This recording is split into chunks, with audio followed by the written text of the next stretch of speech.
একটি প্রশ্ন এসেছিল যে প্রিয় আকা আলিহি সালাতু কি নিজের মোবারক হাতে কোনো চারা বা গাছ রোপণ করেছিলেন?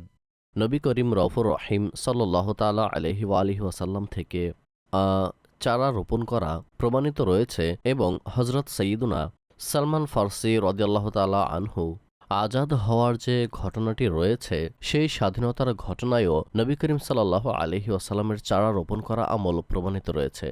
হজরত সঈদুনা সালমান ফার্সি রদিয়াল্লাহ তালা আনহুর যে মনিব ছিল, তো সে তাকে মুক্ত করার জন্য শর্ত দিয়েছিল যে ৩০০ খেজুর গাছ আপনি আমাকে রোপণ করে দিন, এবং এছাড়া সে রূপার একটি নির্দিষ্ট পরিমাণও বলেছিল যে এই পরিমাণ রূপা আপনি আমাকে দিয়ে দিন, অর্থাৎ ৪০ উকিয়া রূপা, তবে আমি আপনাকে আজাদ করে দেব। তখন সালমান ফার্সি রদিয়াল্লাহু তাআলা আনহু হুজুর সাল্লাল্লাহু আলাইহি ওয়াসাল্লামের দরবারে এই পুরো বিষয়টি আরজ করলেন।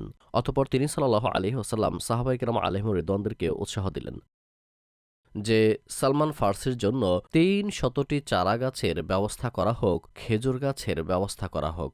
অতঃপর কোনো এক জায়গায় তিনি সাল্লাল্লাহু আলাইহি ওয়াসাল্লাম সে চারা গাছগুলো নিজে রোপণ করেছিলেন। সাহাবায়ে কেরাম আলাইহিম রিদওয়ানও খেজুরের যে গাছ ছিল, চারাগুলো ছিল, তা রোপণ করেছেন এবং দেখতে দেখতে খুব শীঘ্রই সেই খেজুরের গাছগুলো ফল সম্পন্ন হয়ে গেল।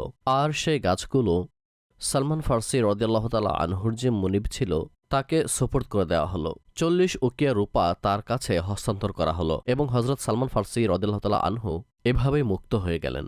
তো তিনি সাল্লাল্লাহু আলাইহি ওয়াসাল্লামের এই বিশেষ মুহূর্তে গাছ লাগানো, এটি হাদিসে কারিমায় বিদ্যমান রয়েছে।